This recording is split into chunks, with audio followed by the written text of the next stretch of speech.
Ladies and gentlemen, welcome. My name is Duke, and this is my YouTube channel. So, why is the truth not popular? First of all, I'll get into a little bit, in a nutshell, what's going on is who we really are is, it's been called infinite consciousness, Buddha nature, the Christ. The life behind every set of eyes and ears is the same energy. It's the same one in a sense. Kind of like electricity will power a bunch of appliances, but it's the same electricity. So who we really are is we're all the same one, but brains and bodies give us the illusion of individuality where we get to act out this fantasy. The ego's game. Ego used in this context is the alternative self or the fake self. Our real self is actually eternal. It exists outside of space and time, which is not far away from here. It's actually right here and right now, always, ever present. This is like a far country where we're entertaining an idea that we separated from God. In religious terms, it would be separated from God. In scientific mathematical terms, it would be how an absolute oneness fools itself into believing that it is the many, and it's kind of like this reality is a multidimensional reality, and our perceptions only give us we're only able to perceive in a limited, very limited way. So the reality we've been born into as humans, as people, as individuals, is that the truth is different for everyone. You can believe whatever you want to believe. And that is the whole foundation of this world, that the truth is different for everyone. You can believe whatever you want to believe. But behind that is the actual what's actually happening. And most of it is completely unconscious. So in a sense, it's like we've been dumbed down as brains and bodies to perceive a limited amount of information. And in that sense, it is like we're batteries. We're batteries to this fake reality. And you could say it's like a pyramid where there's those at the top of the pyramid that they have vested interest in keeping all of these brains and bodies in this sleeping state. Really, we're all one. So they're just doing what we're doing on a larger scale. We're playing the game of specialness and pretend I'm a separate individual and I can love and hate and, I can harm others. I'm capable of that. That's the weakness. The deep weakness inside is we think attack is real because we think separation is real. When in reality, all there is an absolute oneness. So it's kind of like an absolute oneness can't attack itself. Only brains and bodies directed by a fallen ego mind can make attack real. So the remedy to the truth is different for everyone is that the truth is the same for everyone. I'm you, you're me. This is the foundation of brotherly love. Every brother and sister, every body that you see is actually yourself. And there really, in reality, are no strangers. That is one of the biggest lies ever told, that we are strangers. And it's all out of fear. The vulnerability of the body is the main ingredient because it's the fact that we can get hurt, that we believe that this reality is real, when in fact it's just the opposite. The reality that we perceive with our eyeballs, with our ears, with our senses is actually completely fake. And the reality that's real is outside of space-time. It's forever one. It can't be, it's eternal. It's eternal life. It's what religious people refer to as the kingdom of heaven. That's why there's parables like the kingdom of heaven is within you. In scientific terms, this is like a mathematical reality where an absolute oneness, an infinite consciousness, an infinite void of inseparability fools itself and manipulates itself into being the many. It's like the great cosmic joke, or the fool's journey.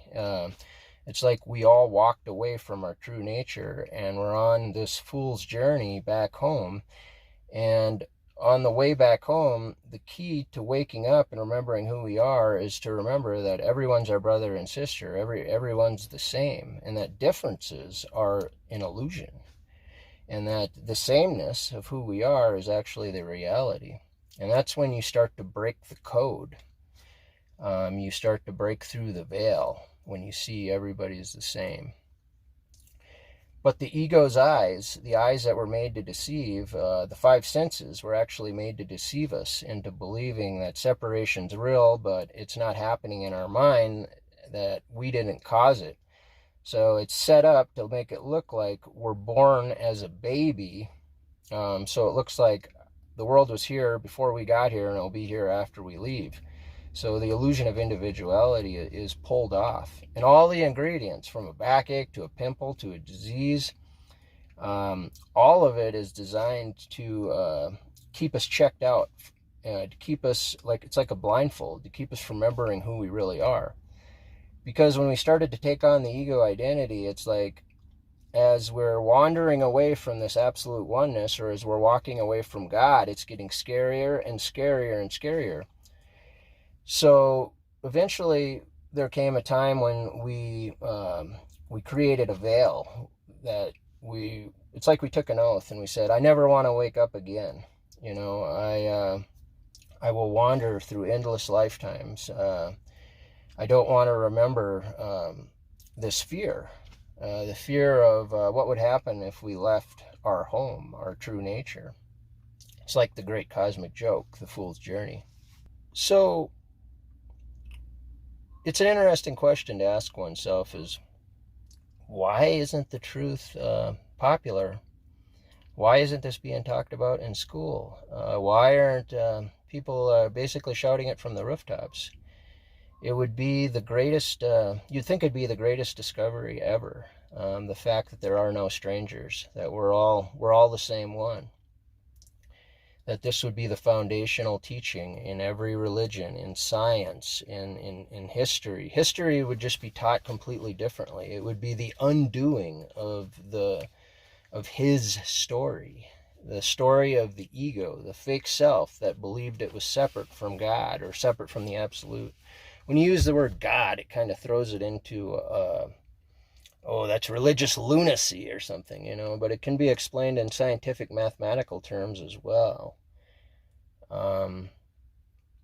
This is a journey, a walk away, and it's a journey back. And the journey back doesn't happen unless you forgive, unless you see that everybody around you is in a delusional state, and that's the only reason they're capable of attack, is because they don't know who they are. They think they're a body that can, they think one or the other. The foundational thought system of this world is the belief in one or the other, that one person can have something another doesn't.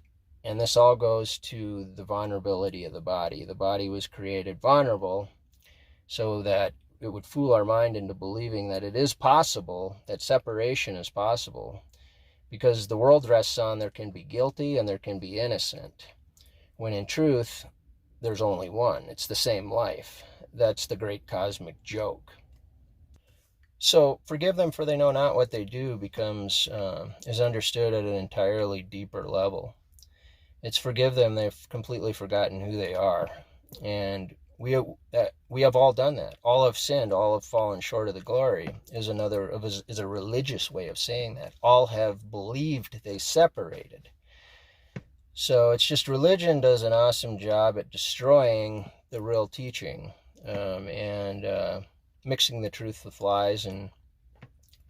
But that's a whole nother video. This video is merely just to point out this bizarre thing that one comes to notice, is that the truth is completely unpopular and it's publicly unacceptable. So hopefully 2020, like they say, marks the beginning of the Great Awakening, where throughout these years and years of man's unconscious journey, this is where the truth starts to become more popular. We start to break down old systems. More of us start to rise up and actually speak our voice. It's a voice that really needs to be heard. This kind of thing really needs to be spoken about in so many different ways. There's so many different ways to interpret this information. There's so many tools available as well. Religious symbol and metaphor is one way, but there's much more efficient ways where most people are turned off by religion, so it's not even an effective tool because it's been so corrupted. It's become a disgrace. Jesus himself would be disgraced at how he'd be disgraced at the Bible. He never even wrote one word of it. The Bible is just a chopped,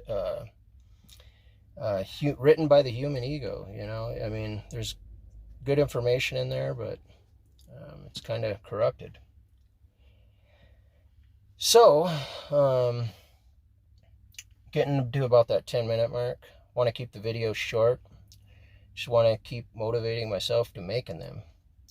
So take from it what you can, leave the rest, and I will look forward to seeing you on future videos. And remember, if you like the content, please subscribe and share, and hit that bell and you'll get notified when I make new videos. Thanks for watching.